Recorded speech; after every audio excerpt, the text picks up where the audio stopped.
back to Yahshua Delight Ministries. Today we'll be looking at the book of Genesis, chapter 15. And it has a prophecy in it that already happened back in 2018. This was the time I was in, I think I was a sophomore in high school when this happened. I was at the end of my sophomore year, about to go into my junior year of school.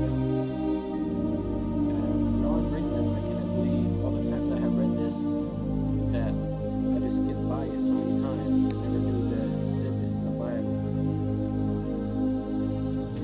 But I'm gonna share this with y'all, and y'all will say the same thing. This happened not too long ago, on 2008.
Whites versus blacks, but at this time Esau was black. He was not white.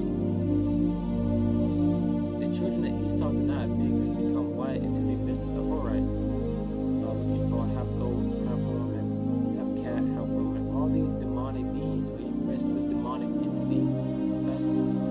This is not a lesson for another time, but this why it has to go through Isaac, can't go through Ishmael. Children of Ishmael is the Muslims.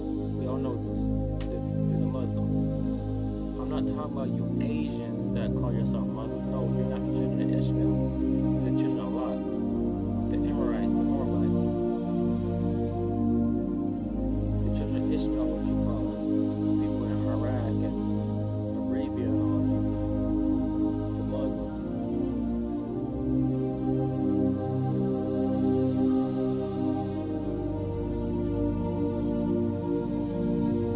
This one is not your heir, but he who comes from your own body is your heir.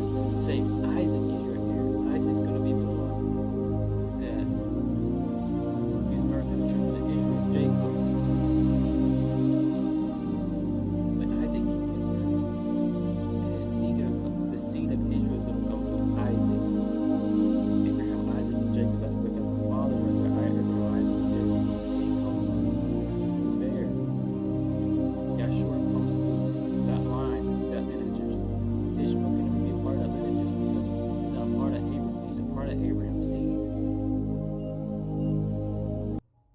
but he can never take in that covenant.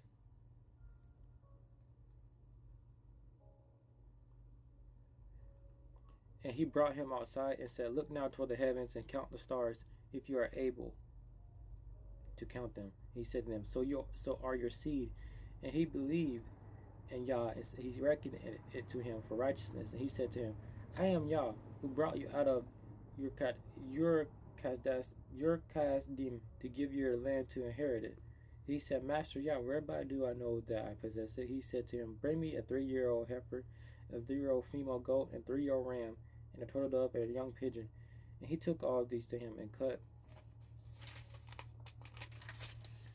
them in the middle in a place, each half opposite the other, but he did not cut the birds. And the birds of prey came down the carcasses, and Abraham drove them away. And it came to be, when the sun was going down, and a deep sleep fell upon Abraham, that a frightening great darkness fell upon him. And he said, Abram, know for a certain that your seed are to be sojourners in a land that there is not theirs, and shall serve them. And they shall afflict for 400 years. 400 years, y'all. Y'all see where I'm coming from now? 400 years. It says 400 years. Saying it right here. He says, and he said to Abraham, know for a certain that your seed are to be sojourners in a land that is not theirs. Sojourner is another word meaning captive. They're going to be in a land of their captivity. They're going to be in a land. They're going to be a slave in a land that is not theirs. They're going to be taken out of the land and brought onto slave ships and be into a foreign land and become slaves for 400 years. And some preachers like to say, well, Yah took the 12 tribes out of bondage in Egypt for 400 years at the 400-year mark. We know the Israelites was not in slavery for 400 years. It's impossible.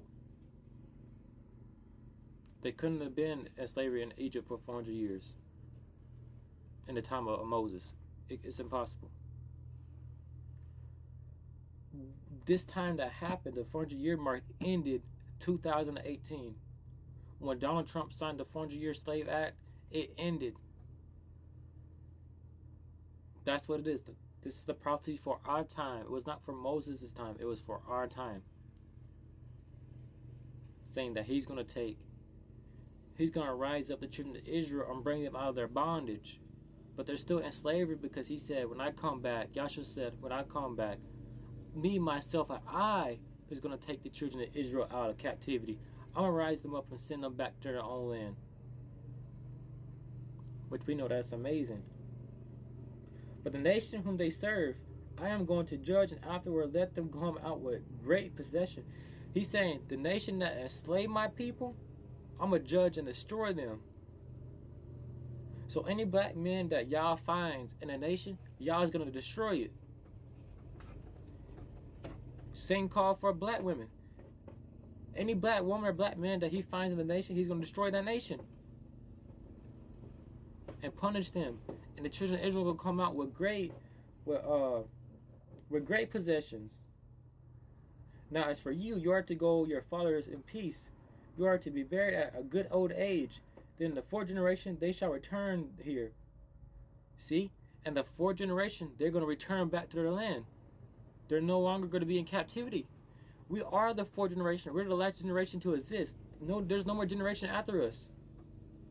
Our kids that are going to be newborns that are going to be being born, they're going to be in the kingdom of Yah.